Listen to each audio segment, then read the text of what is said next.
Drink water. Don't drink and drive. Game over! Take it light. Okay. Now you're more fluent. Mackinac, he's got three! Up, Bears. So this is really good right here. Absolutely. Let's do it. All right. Welcome to the All American Hoops Podcast, episode 27. I'm your host, Chris Driscoll. We got a great show ahead of us today. As per usual, I'm joined by my younger brothers, John and Matt. Super excited to begin the show. Obviously, we'll be talking about some NBA's finals action. Been a great start for the Celtics, defending home court advantage, which hasn't been a given the past few years. So it's not even this year because they didn't defend home court in the first and second round either. So obviously something that you love to see as a Celtics fan. And obviously we're going to have to discuss the unfortunate news of Kristaps Porzingis potentially having to miss some time. Too much about that, but yeah, we'll definitely dive pretty deep into that. And then after that, we're going to do something new to the show. It's definitely not new to podcast. You see that all the time. I'll be giving John and Matt some, not even a trivia question. It'll be like I give them a list of players who have done certain things, and and this is the All American Hoops Podcast.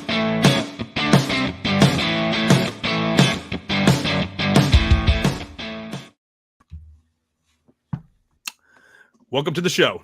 As per usual, joined by my older brother, John Driscoll. Hey, H, thanks for having me on, man. And my younger brother, Matt Driscoll. Chris, thank you for having me on. I'm just going to get out in front and take full accountability for the pod starting late tonight. Got stuck in a little bit of traffic, but on my way home from work, it was my second day in the office today ever. The bright side is I only have 50 more years of this. So, we're looking positive. We're looking good. That's until officially on the world. ESPN starts paying us for this podcast. That's true. That's true. And we can be all right. We're good to go. Yeah, nothing like a reality check, like having to show up to things late because of work. That's definitely some grown-upping right there. Cool. So, so as I mentioned in the intro, we are beginning to talk. We're going to begin the show with talking about some NBA Finals action. Obviously, very good start for the Celtics. They're up 2-0. We're actually just going to start up by talking about Game 1 because and pretty.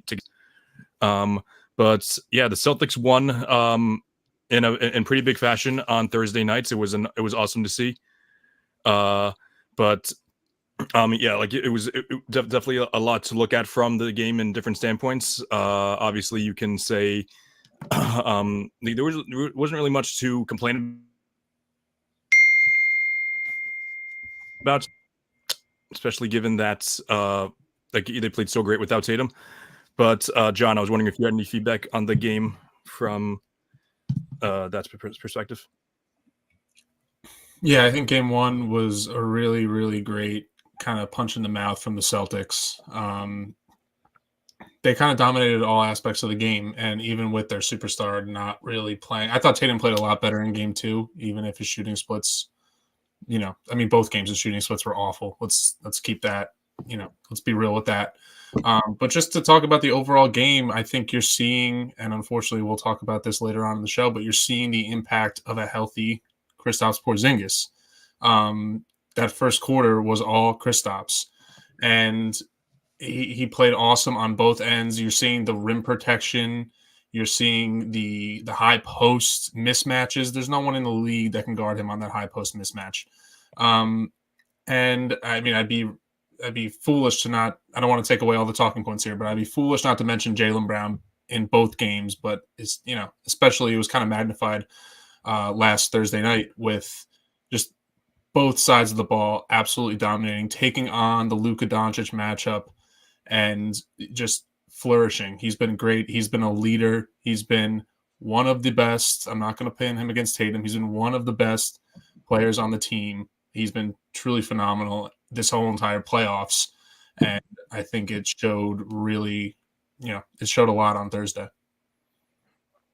Yeah, John, you made a lot of good points. You said we'll talk about the Porzingis news later, but game one just showed how important he is. I've been saying it all year that he is the X factor of the team.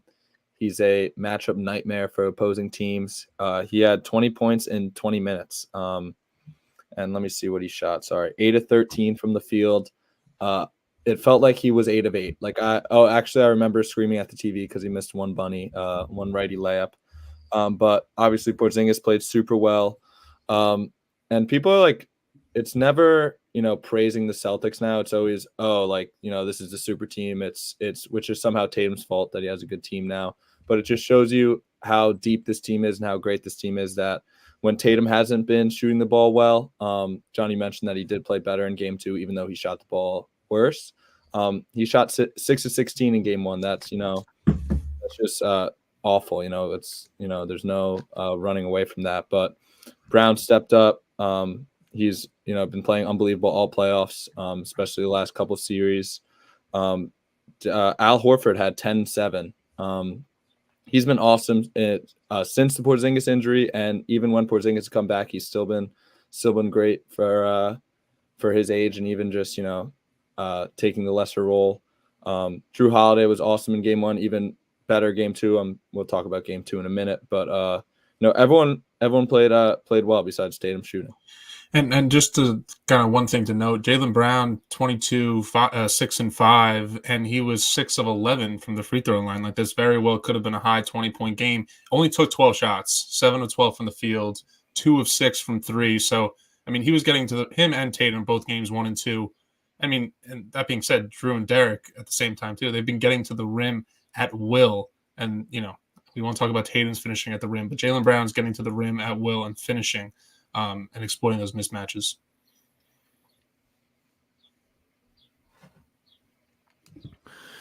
Absolutely great points. And yeah, obviously some great stuff from our Celtics. I think one of the best things that they did in game 1 was really making sure that really defending everyone else. And yeah, Luka was only able to cop out one assist from them.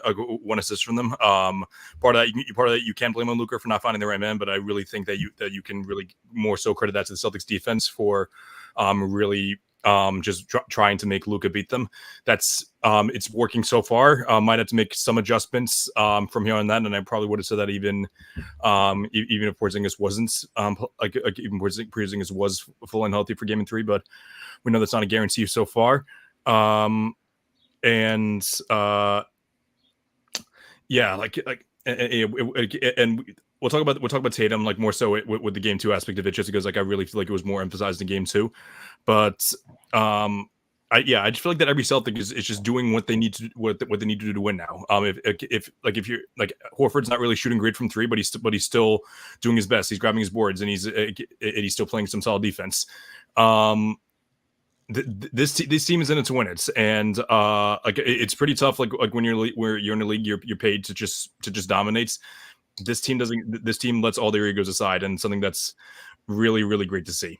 But yeah, that's like I said, like that's more of like a big picture thing. But but like for game 1, it was just great to see them like really punch the Mavs in the mouth from the opening tip, and then when the Mavs like came crawling back, like they were really putting up a good fight in the third quarter. As we knew, it would eventually turned into an 8-point game when at one point it was 27. Then the Celtics came back, punched them right in the mouth again. I think it was a 14-0 run they went on, and they ended up winning the game by 18. So it's just the same thing we've been seeing all year long. Like obviously the Celtics team does have a history of not the Celtics team, but the Celtics have had a history of folding when things get tough. But this Celtics team seems to thrive whenever they hit any type of adversity. So that's just something that I've really, really enjoyed watching all season long. Chris, I would like to add one more point about you mentioned it, Luka having 1 assist. I think that is a lot of credit to Joe Mazzulla. Coming into the series, they emphasized taking away corner threes, and they emphasized taking away the lob threat from Derek Lively. And I believe he only has 4 points in 2 games, or maybe 2 points. I think it's 4 points in 2 games. Credit to Joe Mazzulla, and it's also, a negative towards the Mavericks role players. I know, we slander Luka a lot here, but the Mavericks role players do have to step up and do have to hit these threes. that the Celtics defense have done a great job in taking away. I saw a stat that Luka is the only Maverick in the series to have multiple 3-pointers. That's ridiculous. Role players and the most skilled player, quote unquote, what people are saying, Kyrie Irving has to step up and he has to start making shots. Yeah, I was almost a little concerned coming into this podcast because I was thinking like, we only have like 2 games to talk about, but there's so much to review. There are so many aspects you can kind of look at from both games. I mean, we could talk about each game for 30 minutes because there are so many different, like, I feel like every tactic now is so overanalyzed, and that's a good thing. I think it's pretty cool to kind of look at different things, different, like, chess moves that each team and each coach is using. And Matt, you touched on it. The Celtics are putting one guy on Luka. Teams in the past have doubled Luka with the ball, and Luka's too smart of a player to not make the right play. And when you double somebody like Luka, he's going to find those role players. He's going to find Kyrie in a single matchup or even wide open for 3, and they will make those shots. But the Celtics have done this in the past. Brad Stevens did it a bunch of times with Joel Embiid. You let him get his 30 and 10. You let him because, Luka Doncic, Jason Tatum, Giannis, Joel Embiid, these guys, when faced with one-on-one matchups, they're too skilled to not score. They're going to get their buckets. They're going to get their points. But when you're not leaving these role players open on the perimeter or open for the lob, it takes away a huge aspect of their offense. And I think that's just a great game plan. Let's see how the Mavericks kind of counter it, and I'm assuming they will in Game 3. But I really like how the Celtics have defended Luka Doncic. They have, really just and that being all said, like they put one guy on Luka and he will get his points, but like they're sending JB, JT, Drew Holiday, Derek White. Like these guys aren't slouches on defense. They're going to make it difficult for him. He'll get his, but you've seen in the fourth quarter. He kind of gets a little gassed because he is asked to do a lot with this defensive scheme. Yeah, it kind of comes back to the argument. Absolutely. I didn't cut you off, Chris. I was just no. Keep going, Matt. Keep going. Yeah. Kind of comes back to the argument of the high usage rate. Luka has the ball for like 16 seconds at least of every single possession, and you saw in the first quarter he came out of game. I know we're talking about Game 1, but really Game 2, I forget how many points he had in the first quarter, but I believe it was 12. I think he missed 1 or 2 shots. Second quarter, I think he missed 1 shot. He was truly unbelievable. And then third quarter, he slowed down a little bit, and then the fourth quarter, he shot 1 of 6 and turned the ball over a couple times. I mean, like I can't blame him for being gassed. He's asked to do everything on the offensive end. So I don't know if what the Mavs can do to counter it, but I guess let the role players involved more, and that is on the role players to hit their shots earlier in the games to get them going. It's so weird that you say that Luka is asked to do so much because in the week leading up to the NBA Finals, all I heard was that they had the best backcourt of all time. Where is the second half of that backcourt? Kyrie Irving wants to, hold hands and sing Kumbaya. That Celtics, that TD Garden crowd, it gets to him. And he can stand there and do that whole little thing in the media where he doesn't act like it. It bothers him. And I'm sure he's going to have a really good Game 3 because he'll be back at home. He'll be more comfortable. And we talked about this on the podcast. He is a vibes player. When he's happy, when things are going well, that's when he's at his best. When things kind of don't go well for him, when the crowd's yelling at him and he's yelling back, that's when he struggles. So, like I said, I imagine he's going to have a much better Game 3. But, I mean, the Mavericks need both. I mean, the Mavericks have gotten excellent games from Luka, but they need excellent games from Kyrie Irving in order to be successful as well. Great stuff. So yes, so we touched a little bit there on the series as a whole, which is awesome. But I did want to dive a little deeper into Game 2 as well. So yeah, as Matt mentioned towards the beginning, so Luka did carry in the first half. Yeah, I don't know if it was 12, but he definitely I think he did have like because I know the 2 only had 2. I think it was 4 points in the fourth quarter. It was either 2 or 4 points in the fourth quarter. But yeah, so obviously, yeah, it was clearly gas by the end of the game. They had him guarding Al Horford in the fourth quarter. I think that's a testament to a couple of things. Obviously, you do how gassed he is. You can also blame it on injury because he is getting some type of injection before game 2, or did before game 2, and he is getting one before game 3 as well, supposedly. Yeah, exactly. So yes. So there's that. And I'm not gonna bash the guy too much because I don't want to look like an idiot like a week or two from now. Like if especially if he comes back and has this awesome, which he has been playing awesome, but if he has like a comes back great defensively as well. But it's just pretty tough to. So like getting all exhausted by the end of the game. And yeah, like I know you can blame injury and like the Cowboys the load he has to carry, but I'm not asking him to guard Tatum. I'm not even asking him to guard Brown. But to have like him guard Horford, then having either Gafford or Lively guard either one of the two stars or one of the guards. That's kind of a tough look on the guy that's supposed to be the best player in the league.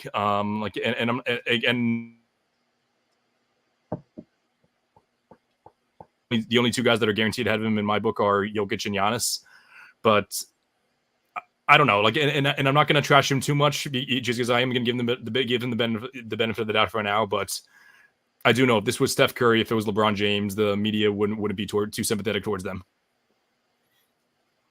Yeah, I think that's a great point, Chris. People are saying that like Jason Kidd's game plan is to have the Celtics drive. Like Luka's flushing guys into the middle. That's an awful game plan. I don't know like why somebody would let guys blow by him. I don't know why that's the game plan. I guess technically like the Celtics offense hasn't been great. They only scored 105 points the second game. I think they scored 107 the first game. But I feel like they're just missing open shots. I feel like it's not a testament to Dallas's defense. Dallas's defense on Tatum has been great. I will say that, they're sending doubles, they're sending triples. They're making him make passes. They're making him take tough shots. But the perimeter defense really needs to be improved. If I'm Jason Kidd, I'm getting on Kyrie. I'm getting on Luka to make it harder. Even if they are getting to the middle, just make them work a little bit more. Make them use a little bit more shot clock. The driving kicks, they're driving and kicking to Drew Holiday in the corner, who was the best corner 3-point shooter in the league this year. So I don't know if that's the scheme, but if it is, they should change it. I don't think that we'd be sitting here with like egg on our face come next week when Luka averages 45 over the next 2 games, because I don't think that's our slander towards him at all. No, I think we've been very, I don't know what the correct word is, but like we've given him his props. He's been excellent offensively, and I only had 1 assist game 1, but like who cares? He had 11 game 2. But it's like extremely noticeable hit him on defense. And like you said, they said the Mavericks defensive scheme is to let guys drive by you. I don't see how that's beneficial to anyone if you just let somebody drive by you and then somebody else guarding the corner or guarding the dunk spot has to help, because that just leaves that guy open. So, I mean, either Jason Kidd is a complete moron or Luka Doncic is getting blown by consistently. So as great as he's been offensively in games 1 and 2, he needs to be better defensively if the Mavericks want to kind of punch back in this series.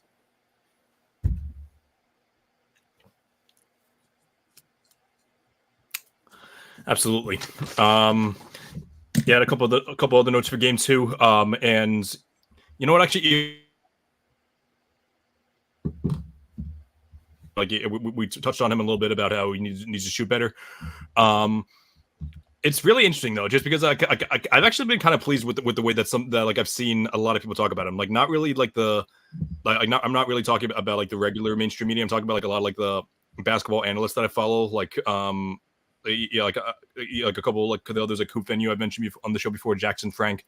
I've seen like a lot of people give him his flowers, which he deserves. Like and he's getting his deserved slander for missing his shots, especially. He's not really punching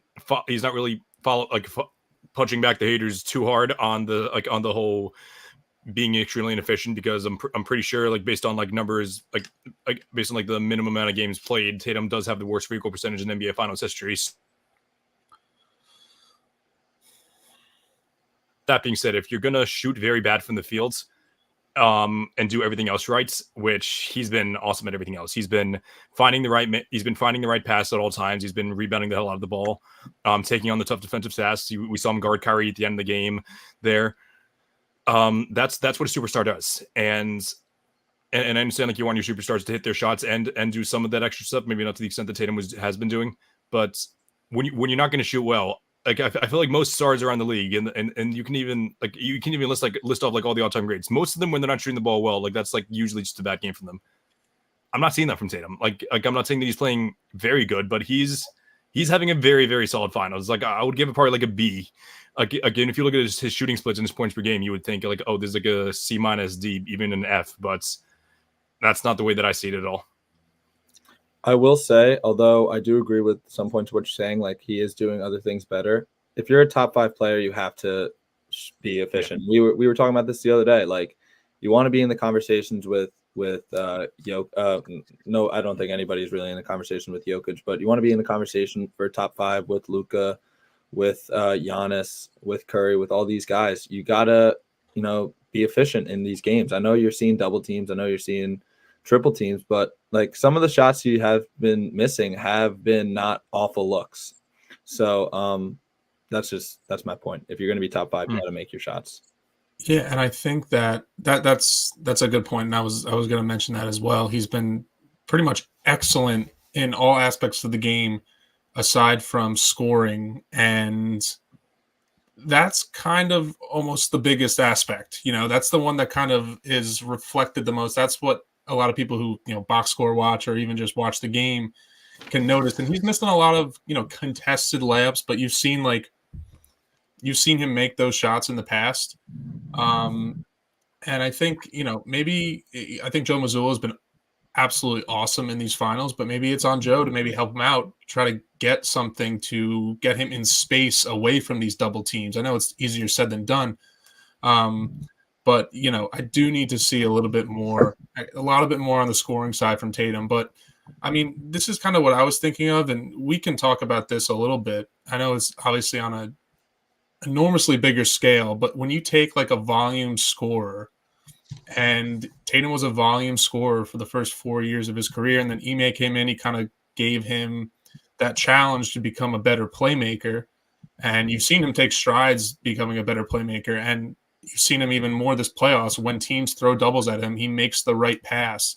Sometimes it's tough and that's why Luka and these guys who put up good scoring numbers and high assist numbers are so impressive to me, because it's really tough sometimes to like make the right play all the time, but also like get your bucket in a sense, get to your spots. It's sometimes tough to like figure out when's the right time to do that. So not to make an excuse for him, but I think he just needs to work a little bit more on kind of finding those spots when it's okay to go ISO, when it's okay to take the ball yourself, and then finding out also when it's the right time to make the right play. So it's tough to kind of find that balance, but I think he will.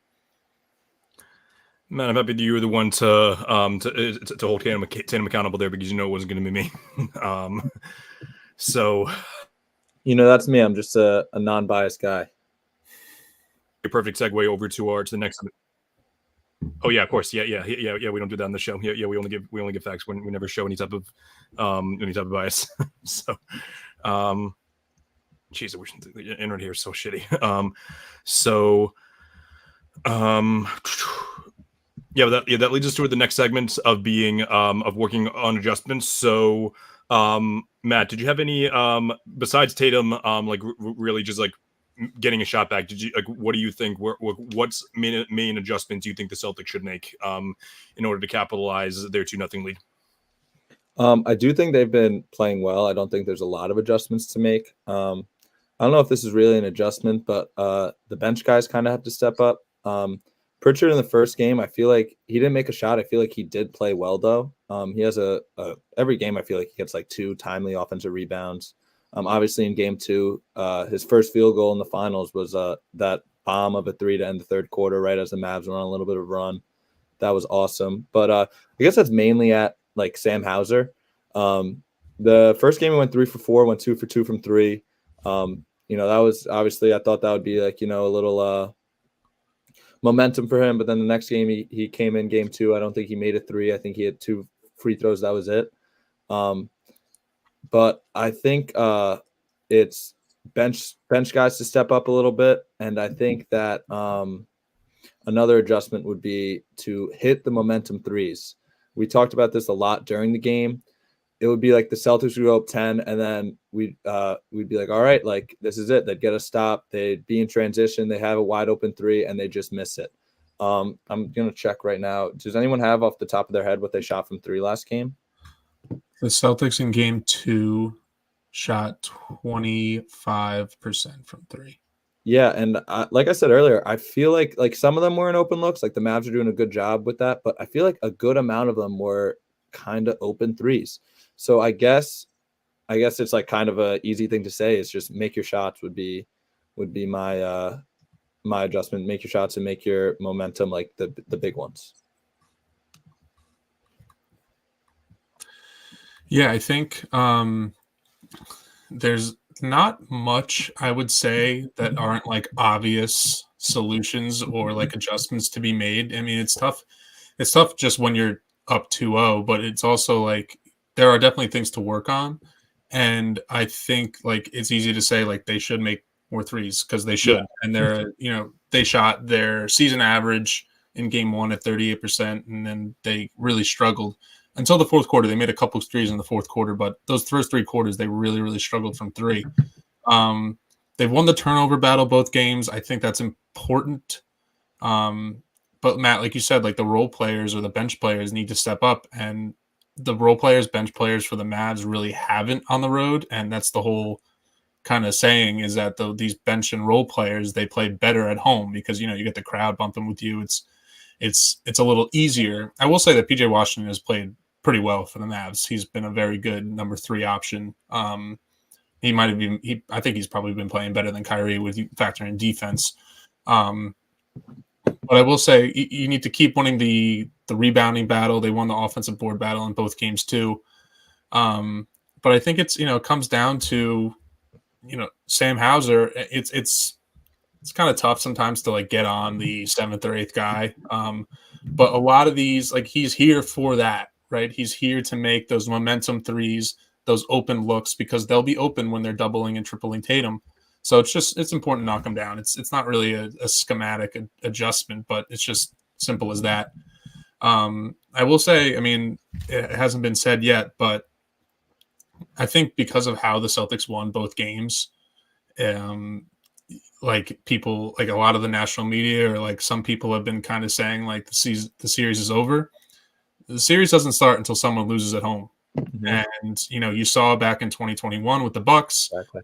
The Phoenix Suns won both first 2 games at home. And I think in game 2, they smoked the Bucks, absolutely blew them out.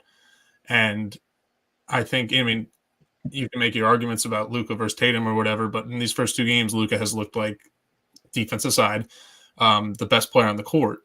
And Giannis was the best player on the court in that series. So it's really important to, I wouldn't even say game 3 is a must win, but you have to take at least 1 in Dallas if you're the Boston Celtics. Yep. The series is far from over. These are, series, especially the NBA finals, they're momentum based, so you have to make sure you don't let Dallas gain any kind of significant momentum. But I think the Celtics have been playing pretty well. Just from their like what they want to be or who they want to be. So I don't think any serious adjustments are to be made necessarily, but they need to just keep up what they've been doing. Not to cut you off again, Chris. Sorry. You said you don't think game 3 is a must win, which is interesting because Vegas does not believe that the Celtics will win. The Mavericks are 2.5-point favorites. They opened at 1.5 and the line has gone to 2.5. I think that's pretty interesting. I wagered 20 of my hard dollars on the Celtics money line. So it'll be a crushing loss if they lose tomorrow.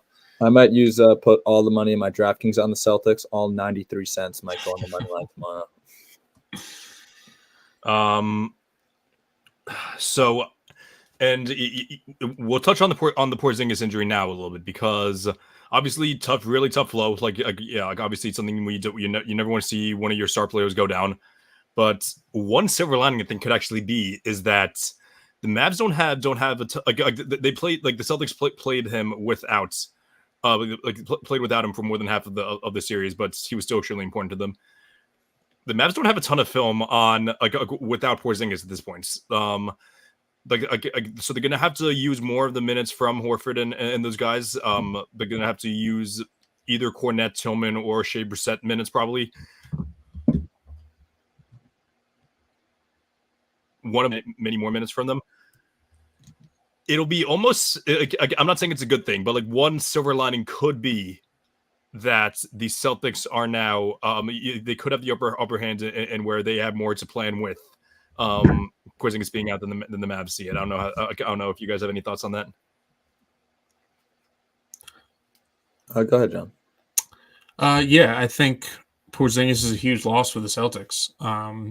If I were a betting man, I would say I don't really feel confident in him. I've seen like multiple things on both sides of the argument, but I just don't feel confident in him playing unless it's like a game 7. It's really tough. He provides them with so much versatility on offense and such great rim protection on defense. So it's going to be a tough loss, but I think this is kind of the time, and we touched on it in the group chat a little bit earlier today. This is the time where Tatum has to be Tatum. I mean, he needs to step up. He needs to be better. And we love Jason Tatum. We talked about how great he's been on every kind of other aspect, but he needs to score the ball more efficiently and, just more overall. But just with Porzingis, I think that it's kind of interesting to see what they're going to do with who's going to take those minutes. Obviously, Horford will see an uptick and an increase of his minutes, but who's going to replace him, right? You have a couple different options. You can go small ball with O'Shea. You can go, let's call it medium ball with Xavier Tillman, or you can go kind of more rim protection avenue with Luke Kornet.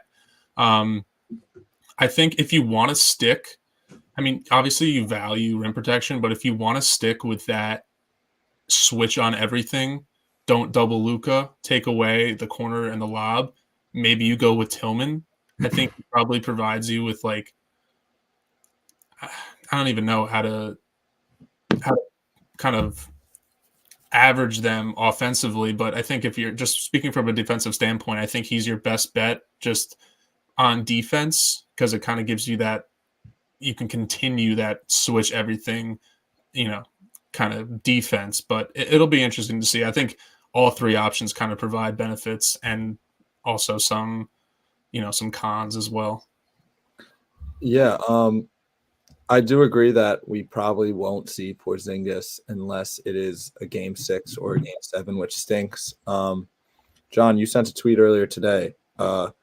The Porzingis injury is very rare. A 2006 study said that there were just 32 documented cases of Porzingis' injury in all of English literature. That's insane. That's unbelievable. But I don't know which way Joe's going to go with who's going to get more minutes.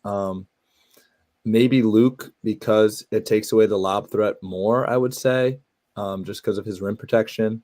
I wouldn't hate O'Shea Brissett minutes. I know Tillman hasn't been really great on since coming to the Celtics. He's kind of just been thrown in on the mix. But who's to say? I hope for Luke Kornet, more Luke minutes, just purely based on vibes.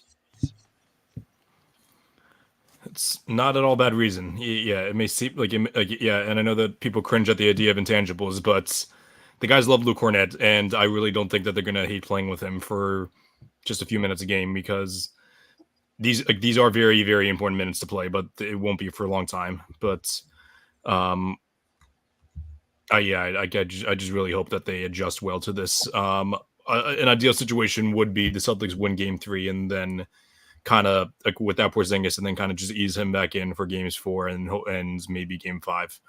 But they should be able to win the series without Porzingis, especially with the 2-0 lead. But we'll see what happens there. Tim Hardaway Sr. came out the other day and said the Celtics are better without Porzingis. I don't know That's right. what these guys are watching. I don't get it. I mean, they're not watching. I mean, that's kind of Obviously not. Yeah. Yeah. They're. I don't even know. Like. Okay, so that leads us to the final segment of the day. So, John and Matt, I'm just wondering, how much prep have you guys done for your for my knowledge of throwing questions out at you guys? Because usually it's my thing to answer a ton of tough questions, but I'm taking the back seat today. How are you guys feeling? Very not confident. Very not confident is exactly what I was going to say. Okay. So, since that is the case, I'm going to start off with, I think, what's going to be a little bit easier. We have 3 different lists I'm going to throw at you. The first list is going to be all time, and it's a lot of the guys that we have that are like on the top of people's lists. So with a Finals MVP, Luka Doncic would be the 14th player to ever have 5 first-team All-NBAs and a Finals MVP. Who are the other 13 guys? 5 first-team All-NBAs and a first-team All-MVP? Or first-team All-NBA? So 5 first-team All-NBAs and a Finals MVP. All right. You We'll can go first, Matt. All right. Want to do like 1 and 1? Like Yeah. All right. I am going to go with Tim Duncan. Is on the list. LeBron James. Is on the list. Probably a safer option. LeBron. Michael Jordan. Did not make the list. Kidding. Is not made the list. Shaq. Shaq did make the list. So that's 4, right? That is 4. Dirk. Dirk did not make the list. Damn it. I'm thinking of guys that played forever. Yeah. Larry Bird. Is on the list. There's 14? 13. 13. Magic Johnson. Is on the list.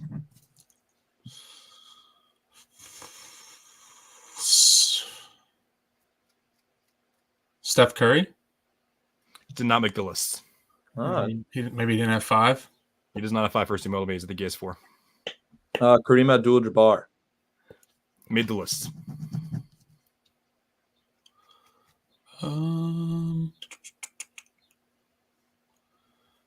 Trying to think of dynasties. When did they start doing All NBA teams? All NBA teams, they've been doing them forever. So Bill Russell. So Bill Russell is not on the list because the Finals MVP trophy is named after him. That started in 1969, which was the last year that Bill Russell won, which was Bill Russell's last ring, 1969. Oh, so he didn't win Finals MVP that year? No, no, Jerry. Someone else won that year. Jerry West. Whoa, good pull, John. Good pull. Look at me trying to me in the ass there. So what do we have? 6? We have 6. We have 1, 2, 3, 4, 5 guys left. All right, I'm gonna go with. Okay, so you guys listed off. Okay, go ahead, Matt. I'm gonna go with somebody that limited a 7-foot Hall of Famer to 36% in the finals. Hakeem Olajuwon. Made the list. So you guys have LeBron, Kareem, Duncan, West, MJ, Bird, Magic, Shaq, Hakeem. We got 3 more guys.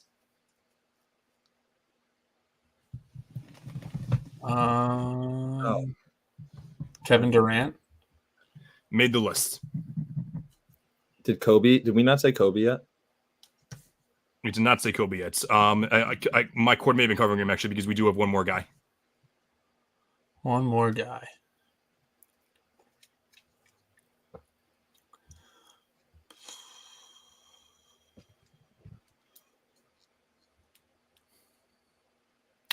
Let me know if you guys want a hint for this one. Oh, wait, 2 more guys. Sorry. 2 more guys. Yeah. Matt, do you have one or you want to take a hint? Giannis.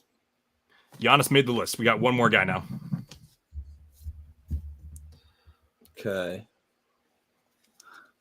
I'm trying to think who won finals MVPs because I feel like that would be easier.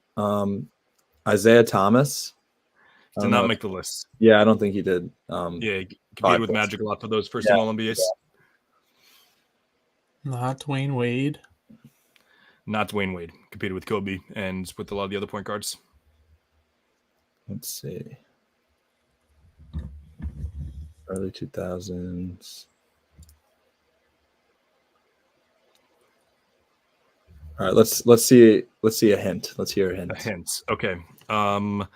This guy is a center. Center, okay. David Robinson. Did not make the list. Did he win Finals MVP one year? No, he MVP. Yeah, I think he has 2 rings. One of them, 99 Duncan won it, and then 2003. Duncan. It was Duncan also, yeah. So, you guys already said Duncan, so yeah, didn't need to didn't show off any, didn't give you any answers there.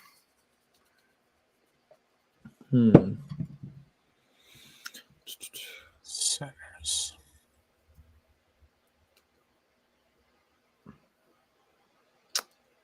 Was he picked in our draft? He was not picked in our draft, actually, and I don't even think we mentioned him in the. I don't think we even mentioned him in the honorable mentions, honestly. Okay. Is he an older guy? Yes. Okay. 2-time champion, 1-time Finals MVP. Bill Walton? No, he didn't. He didn't win. He didn't make 5 All-NBA teams. He's on my team. Oh, that's fact. All right. That's right. The Vibes team. Yeah. That's right.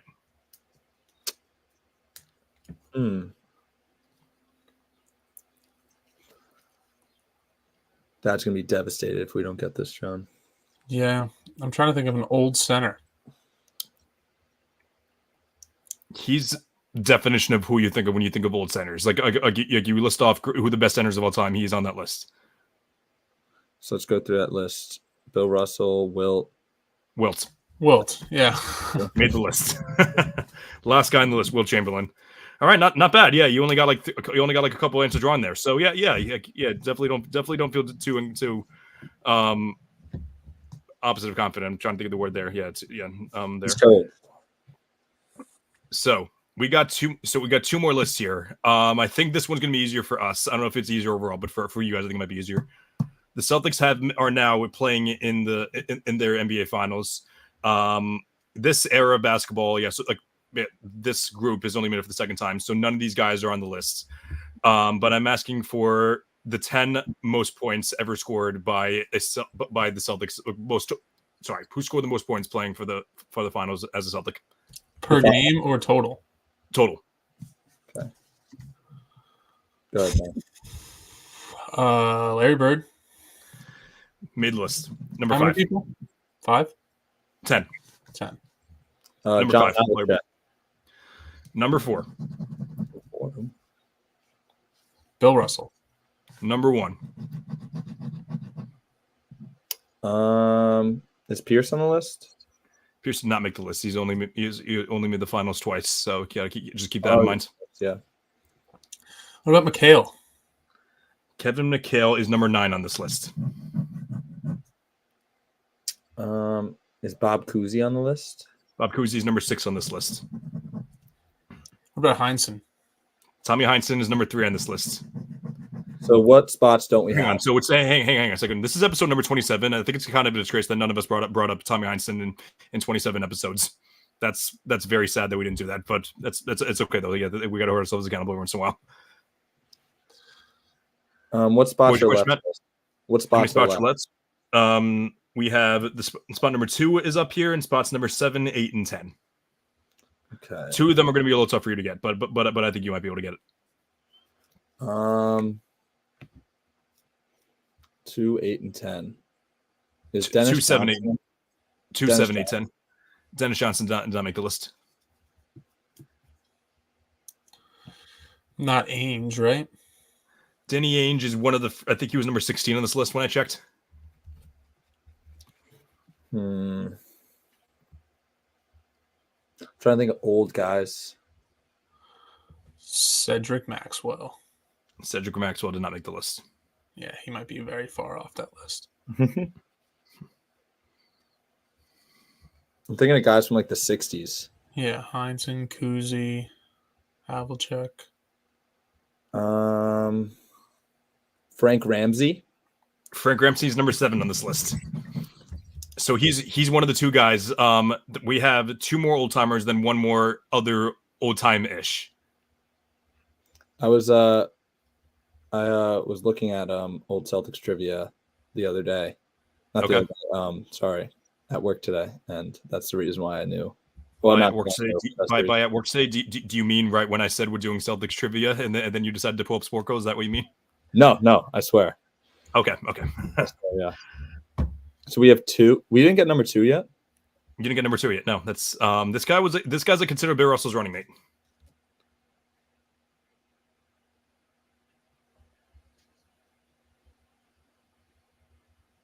It's gonna. Matt McCann is definitely screaming at the screen now. Like the fact that you guys don't have this one yet. Sam Jones. Sam Jones is number 2 on this list. So we got number 8 and number 10. Another really old timer. I'm pretty sure he is on. I think he's on the NBA 75 list. And number 10, KC Jones. KC Jones is not on this list. Actually, both of these guys I think are on the NBA 75 list. I think. Wait, I actually don't know if the last guy is the one I'm talking about. Not Robert Parrish. Robert Parrish is number 10 on this list. Nice, John. The Chief. Was he on the NBA 75? I feel like he was. I could be wrong. I don't know. I believe most games of all time, Robert Parrish. That is correct. Most games of all time. Yep.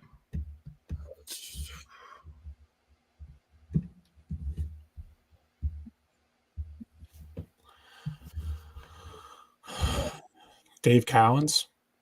Dave Cowens is one of the first guys off this list. Parrish did make the 75th anniversary team, by the way. What about JoJo White? JoJo White is not on this list. My mind's blank right now. Can I you did give wanna us do one. a era? It's like Bill Russell. It's like Bill Russell era. That's tough. He also happens to have the same first name as Bill Russell.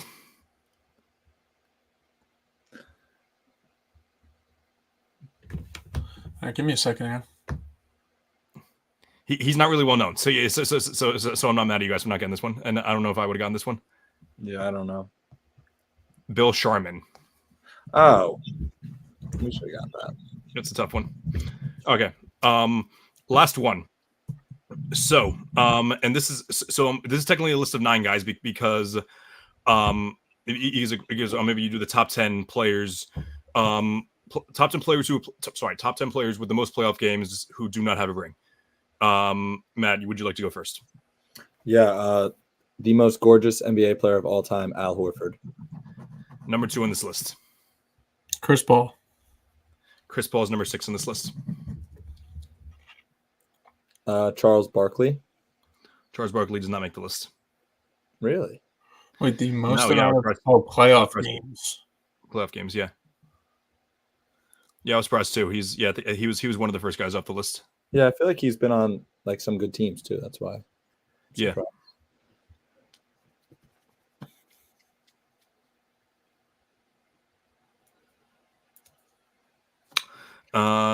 So we got a couple guys in the 80s and the 90s. I think we got one current day player, one guy recently retired. John Stockton. John Stockton is number 3 on this list. And then Karl Malone. Karl Malone is number 1 on this list.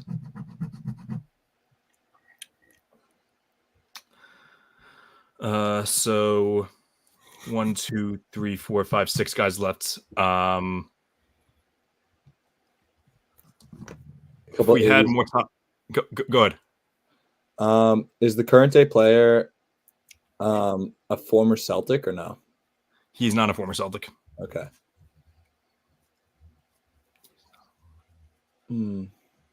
John, you can start guessing if you have anybody. Trying to think of the former player. The guy that recently retired. Blake Griffin. Blake Griffin is not on this list. That's not a horrible guess. No, it's not at all. I do, however, have there are 2 players on this list that played on a relatively recent. It's not even that recent, yeah. So I kind of just get that were on the 2018 Cavs. Tristan Thompson. Tristan Thompson, he has a ring with the Cavs in 2016. Oh, damn it. Derrick Rose, Derrick Rose is not on this list. 2018 Cavs, you said? Yes.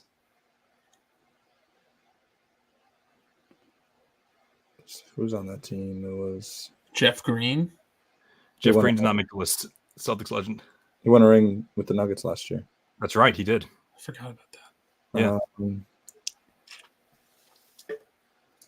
Can love it.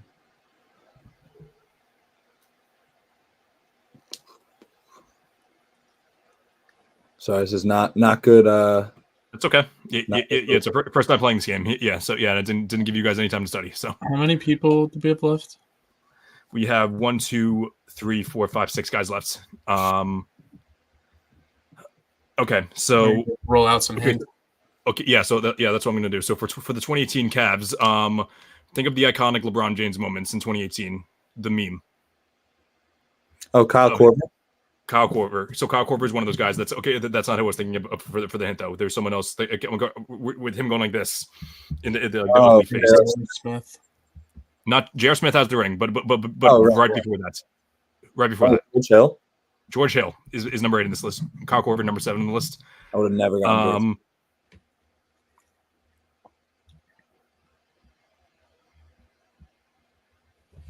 Okay, Oh, never mind. wait. Are there any more modern Um, players? There's one current day player. Oh, James Harden. James Harden is number 5 on this list. Nice, John.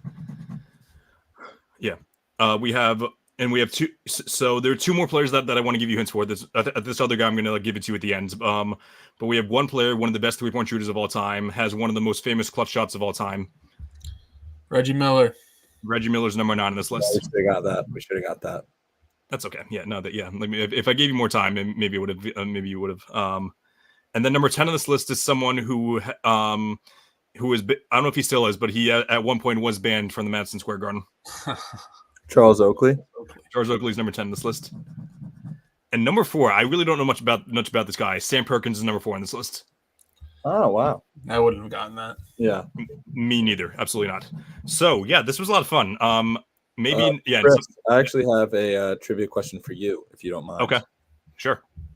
This might be a layup for you, but I don't think I would have gotten this. Okay. So, what 2 teams have met in the NBA Finals the most, and how many times? Is it not the Celtics and the Lakers? It is the Celtics and Lakers. Do you know how many times? 12. Yes. Okay. And yeah. What Okay, go ahead. year was the first time they met, and what was the series? Was it 1952? No, later than that. A little later than that. Oh, it was later than that. Okay, so was it 1960, 50, 59? Mhm. 59? Okay. And do you know? Oh, what the that's it? series- No. Do What was that? you know what the series was? 59. Russell, it was one of Russell's first years. So, was it 4-1? Was it 4? What was it? 4-0. It was a clean sweep. Oh, it was a sweep. Okay, awesome. All right, yeah. I can't complain too much there. Yeah, you getting So- 12 off the bat is very impressive. Well, yeah, because I figured like they each have 17, which fraudulent 17 for the Minneapolis Lakers, by the way. And yeah, so they didn't play each other a bunch of times before that. But all right, great, awesome. So yeah, we had to run a little late today. That's completely fine though. Yeah, due to some technical issues. Yeah, hopefully next week we can figure out, because it's the first time that really the Wi-Fi was crappy. But John Matz, as per usual, thanks for coming on. Tomorrow we have Game 3 of the NBA Finals at 8:30. But before that, 8 o'clock, I will be on Ori B's show, the Content Hour. If you want to tune into that for a little pregame show, definitely better pregame show than what ESPN has on for that. So we'll be talking a little bit about that. Tune in if you can. But as per usual, great timing on the bottom as well. Go make sure you follow me, All American Hooper, on all social media platforms, on TikTok, X, and Instagram. Give a follow, subscribe, and give a follow to @SportsFluent, my producer, on YouTube, to catch us every episode on Tuesdays at 6. Also, take a look at my column at primetimesportstalk.com. They upload all these podcast episodes as well. So yeah, again, for those of you who are tuned in right now, thanks so much for tuning in. Thanks for watching the episode. For those of you who aren't tuning in until later, but hope everyone has a great night and let's go Celtics. Go Celtics.